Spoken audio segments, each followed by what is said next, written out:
Hello everybody, welcome to my channel. तो इस video में हम करने वाले हैं क्लास 12 की हिस्ट्री का चैप्टर नंबर 1, जिसका नाम है द हड़प्पन सिविलाइजेशन या फिर ब्रिक्स, बीट्स एंड बोन्स। ये पार्ट 4 वीडियो है इस चैप्टर की।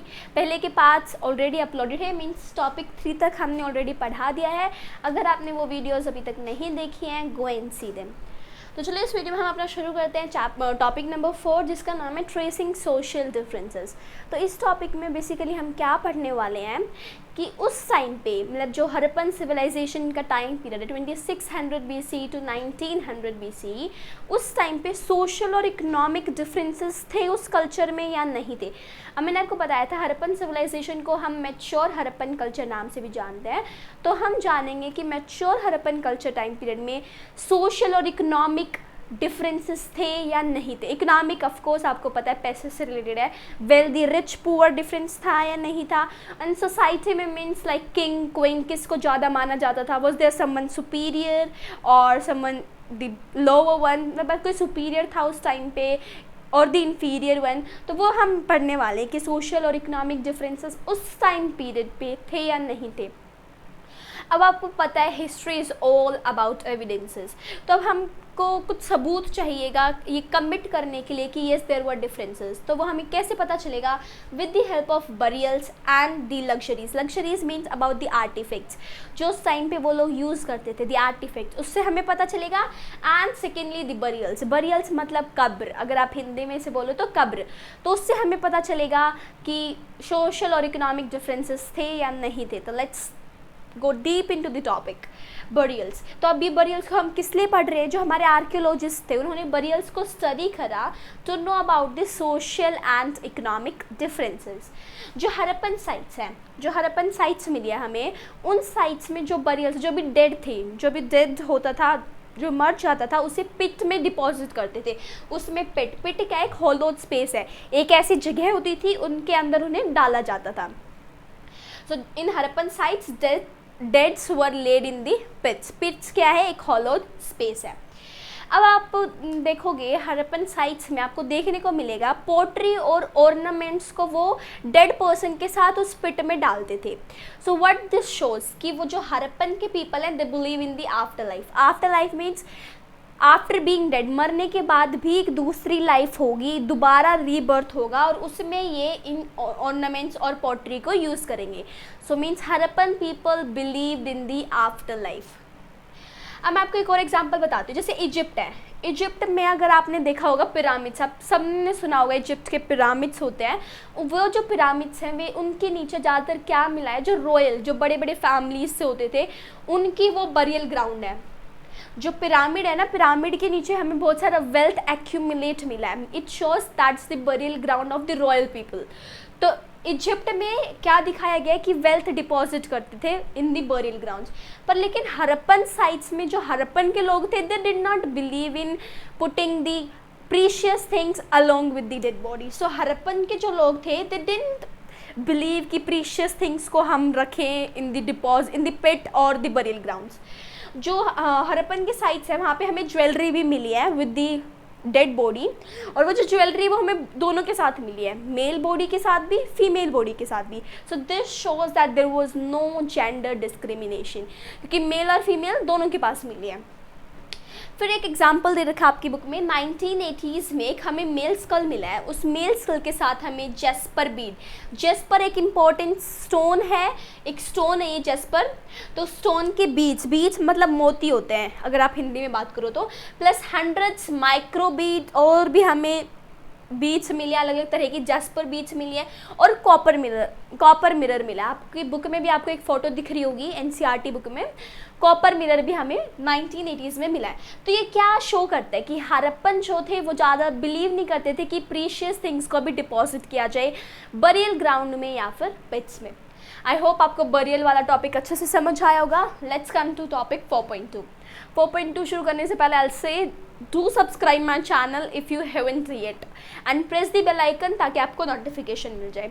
तो अभी इसमें हम लग्जरीज में पढ़ेंगे अबाउट द आर्टिफैक्ट। जैसे मैंने बोला, अगर हमें सोशल डिफरेंसेस ट्रेस करने हैं तो उसके 2 मेथड है, बरियल ग्राउंड को स्टडी करो और आर्टिफैक्ट्स को। तो हम इसमें आर्टिफैक्ट्स को पढ़ने वाले हैं। जितने भी आर्टिफैक्ट्स हड़प्पन टाइम में प्रेजेंट थे उनको हमारे आर्कियोलॉजिस्ट ने 2 पार्ट में क्लासिफाई कर दिया, लग्जरीज एंड द यूटिलिटेरियंस। अब लग्जरीज नाम से पता चल रहा है लग्जरीज है मतलब कि इसमें प्रीशियस थिंग्स होंगी, और यूटिलिटेरियन मतलब जो रेगुलर यूज़ के लिए सामान होता है। तो लग्जरीज में हमें क्या मिला है, जो लग्जरी ऑफ कोर्स नाम से पता चल रहा है, luxuries means luxury, rich, precious things. तो इसमें हमें जो भी इम्पोर्टेंट मटेरियल था, जो भी कॉस्टली था, वो सभी लग्जरीज में, जैसे कि पोर्ट ऑफ फायंस।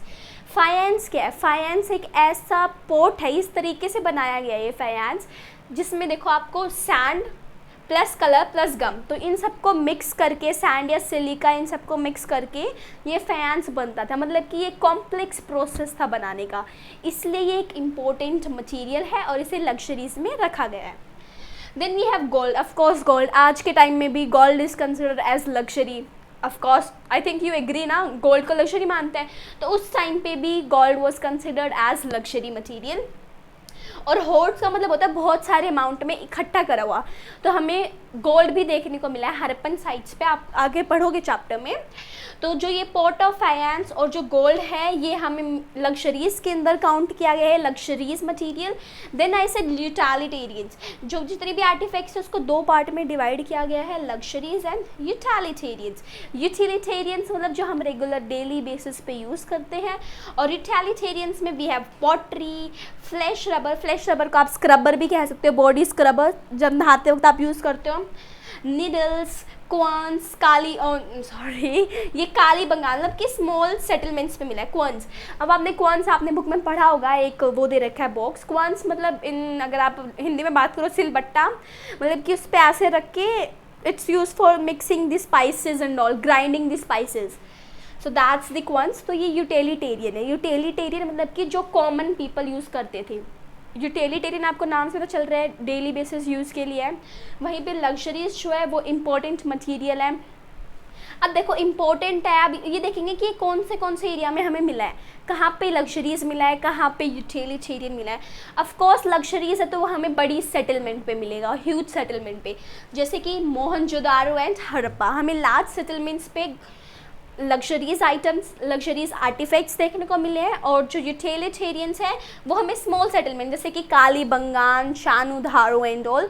जो कालीबंगान है आपकी बुक में एग्जांपल दे रखा है, कीप इन माइंड, यहाँ पे हमें यूटिलिटेरियंस मतलब डेली यूज़ के आइटम्स देखने को मिले हैं। अब हम बात करेंगे finding about the craft production.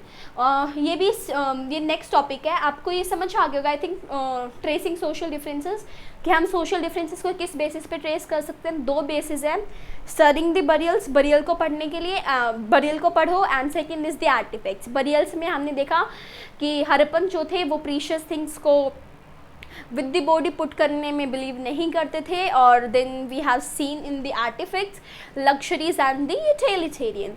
Let's come to the next topic, 5th topic पे आते हैं, फाइंडिंग अबाउट क्राफ्ट प्रोडक्शन। अब हम इसमें पढ़ेंगे कि क्राफ्ट प्रोडक्शन कैसे होती थी उस टाइम पे हड़प्पन सिविलाइजेशन में। बार बार आपको 2600 BC to 1900 BC बोलती हूँ ताकि आपको टाइम पीरियड याद रहे। तो अब हम क्राफ्ट प्रोडक्शन की बात करेंगे। चानुधारो जो है वो स्मॉल है as compare to Mohenjodaro. Mohenjodaro 125 hectare का है, वहीं पे चानुधारो जो सेटलमेंट है इट्स लेस देन 7 हेक्टर। आप डिफरेंस देख सकते हो। ऑफकोर्स मोहनजोदारो बड़ा है चानुधारो से, और वहीं पे चानुधारो स्मॉल है but it is devoted to the craft production. जो ज़्यादा से ज़्यादा हमें क्राफ्ट प्रोडक्शन देखने को मिली है वो हमें चानुधारो सेटलमेंट में देखने को मिली है। अब हम पढ़ते हैं चानुधारो के बारे में। I have told you it's less than 7 Hector, और यहाँ पे हमें क्राफ्ट प्रोडक्शन देखने को मिली है। क्राफ्ट प्रोडक्शन में क्या देखने को मिला है, तो हमें beads making, metal working, shell cutting, seal making, weight making, तो ये सब हमें देखने को यहाँ पे मिला है। कहाँ पे मिला है, चानुधारो में मिला है। Keep in mind Chanhudaro is devoted for the craft production, and I also make the video for the map, क्योंकि इस चैप्टर से मैप भी आने वाला है आपका पेपर में इस द बोर्ड क्लास, तो हम कोई भी टॉपिक स्किप नहीं कर सकते हैं, इसलिए मैं आपको मैप की भी प्रिपरेशन करवाऊंगी। I will make the map video also, like the video and subscribe the channel for that. तो चलो अब हम बात करते हैं। मैंने आपको बता दिया क्राफ्ट प्रोडक्शन किस में होती थी, चानुधारो में होती थी। Let's come to the beads. Beads मतलब मोती। बीड्स एक इम्पॉर्टेंट पार्ट है अब हमारी क्राफ्ट प्रोडक्शन का। तो बीड्स कैसे बनती थी वो देखते हैं। बीड्स के लिए कैसा मटेरियल यूज़ होता है, सबसे पहले क्वेश्चन अराइजेस, किस मटेरियल से बीड्स बनती हैं। तो भी बीड्स बनती है carnelian, jasper, crystal, quartz, steatite, copper, bronze, gold, shell, faience, terracotta, burnt clay. तो इन मटेरियल से हम बीड्स बना सकते हैं। देन द क्वेश्चन अराइजेस, किस शेप की होती है बीड्स। तो beads can be of disc shape. मैंने यहाँ पे शेप भी बना रखी है स्मॉल, छोटे साइज में रफली आप देख सकते हो। Disc shape, cylindrical shape, spherical shape, barrel shape, segmented. तो इस शेप में आपको बीड्स देखने को मिलेंगी। Next question is decorate.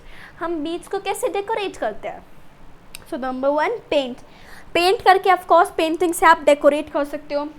In size और कट। इन साइज मतलब कि आप उसमें कट करके, जो बीड्स है उसमें आप कट करके डिज़ाइन बना सकते हो। Then is etched design. Etched design का मतलब है आप एंग्रेव्ड करके, उस पर एंग्रेव करके बीड्स पे आप डिज़ाइन बना सकते हो, उसे डेकोरेट कर सकते हो।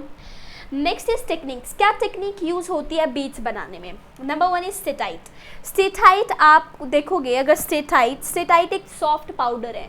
स्टेटाइट की मदद से आप आसानी से बीड को मोल्ड कर सकते हो किसी भी शेप में।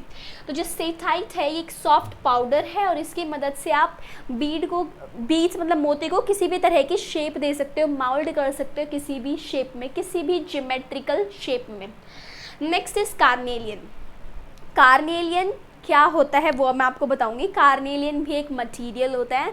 जो कार्नेलियन है वो बर्न करने के बाद रेड कलर का हो जाता है और ये जो नोड्यूल से बनता है, इसके नोड्यूल्स होते हैं जिसको आप कट करके रफ़ हो जाता है, वो कट करके उसको रफ़ करके आप उसकी शेप देते हो, मतलब नोड्यूल देते हो, उस पर बहुत सारे आप कट लगाते हो और उसको प्रॉपर शेप में लेके आते हो। That's carnelian. रेड कलर का फायरिंग से हो जाता है वो। अब हम बात करेंगे वेयर। अब हम बात करेंगे कि ये कहाँ पे मिलता है। ऑफकोर्स कहाँ पे मिलता है। अब हम ये तो बात करेंगे ना बीड्स की कहाँ पे होती है प्रोडक्शन। तो स्पेशलाइज्ड ड्रिल्स। अब आप देखोगे अगर हम कार्नेलियन को कट कर रहे हैं तो हमें ड्रिल मशीन चाहिएगी, ड्रिल्स तो होंगे ना। तो वो कहाँ पे है ये ड्रिल्स। लोथल, चानुधारो और धोलावीरा, ये जो 3 प्लेसेस हैं यहाँ पे आपको स्पेशलाइज्ड ड्रिल्स देखने को मिलेगा। Lothal, Chanhudaro and Dholavira, LCD। And then we have Nageshwar and Balakot. Nageshwar और जो बालाकोट है ये नियर द कोस्ट है, नागेश्वर और बालाकोट, इसलिए आपको यहाँ पे ज़्यादातर शेल ऑब्जेक्ट्स देखने को मिलेंगी। नियर द कोस्ट है तो ऑफकोर्स शेल के बने हुए यहाँ पे आपको आइटम्स देखने को मिलेंगे, Nageshwar and Balakot. Keep in mind ये मैप में आ सकता है। Locate the place that is devoted to the shell production. हाँ, तो आपको पता होना चाहिए शेल प्रोडक्शन कौन सा है, नागेश्वर एंड बालाकोट। और जो ये जितनी भी प्रोडक्शंस होती थी, मतलब जो बीड्स वगैरह होती थी, ये कहाँ पे लेके जाते थे फिर लार्ज सेटलमेंट्स में, जैसे मोहनजोदारो एंड हड़प्पा, वहाँ पे इनको सभी को ट्रांसपोर्ट किया जाता था। Let's come to the topic 5.1। अब हमें ये देख लिया कि हमने बीड्स कैसे बनते हैं, क्राफ्ट प्रोडक्शन कैसे होती है। अब हम बात करेंगे कि कैसे पता चले कि क्राफ्ट प्रोडक्शन के सेंटर क्या, मतलब क्राफ्ट प्रोडक्शन कहाँ पे होती थी। फॉर एग्जाम्पल अगर आपको एक बीड मिलती है मोहनजोदारो में, ज़रूरी तो नहीं कि वो वहीं पे क्राफ्ट हुई हो, वहीं पे बनी हो, ये भी तो हो सकता है ना कि वो ट्रांसपोर्ट करके लाई गई हो। तो हम कैसे आइडेंटिफाई करें कि क्या सेंटर्स थे प्रोडक्शन के। Number 1 is raw material. अगर एक बीड बनी है तो उस बीड को बनाने का जो रॉ मटेरियल है, जहाँ पे जिस एरिया से वो रॉ मटेरियल आया है, अब मोहनजोदारो में बीड मिली है पर लेकिन उस जिस मटेरियल से वो बीड बनी है वो मटेरियल मोहनजोदारो में है ही नहीं, तो डेफिनेटली वो वहाँ पे ट्रांसपोर्ट की गई है, वो वहाँ पे नहीं बनी है। तो इसलिए जो रॉ मटेरियल से हम ट्रेस कर सकते हैं centre of production. Second thing is unfinished objects. अब फॉर एग्जांपल एक जगह है, ये सेंटर है, यहाँ पे हम क्राफ्ट प्रोडक्शन कर रहे हैं। अब जैसे कि मैंने ये फॉर एग्जांपल एक स्टोन लिया, उस स्टोन से हमने एक बीड बनाई, तो स्टोन पे हम जो कट करेंगे ड्रिल मशीन से, उसमें कट करेंगे और उसमें से फिर वो स्टोन निकालेंगे, एक बीड निकालेंगे, तो जो लेफ़्ट ओवर है, जो वो वेस्ट है, वो वहीं पे छोड़ देंगे। तो हम वेस्ट बचा हुआ बीड निकालने के बाद, क्राफ्ट बनाने के बाद जो मटेरियल बच जाएगा, वेस्ट है जो, उस वेस्ट को ट्रेस करके हम सेंटर का पता कर सकते हैं, सेंटर ऑफ प्रोडक्शन। तो अनफिनिश्ड ऑब्जेक्ट जैसे कि वेस्ट या फिर रिजेक्ट। अब क्या होता है, अब हमने एक बीड बनाई पर लेकिन वो गलत बन गई, प्रॉपर शेप नहीं आई, हम उसे वहीं पर छोड़ देंगे, will make the another one. तो वो जो रिजेक्ट्स और जो वेस्ट मटेरियल है उनको ट्रेस करके हम पता कर सकते हैं सेंटर ऑफ प्रोडक्शन। तो आप एक बार स्क्रीनशॉट ले सकते हो उसका, ताकि आप अपने नोट्स में प्रिपेयर कर लो, और अगर साइड बाय साइड आप वीडियो स्टॉप करके भी कर सकते हो notes prepare. So I will give you 2 minutes, आप एक बार जल्दी से स्क्रीनशॉट ले लीजिए।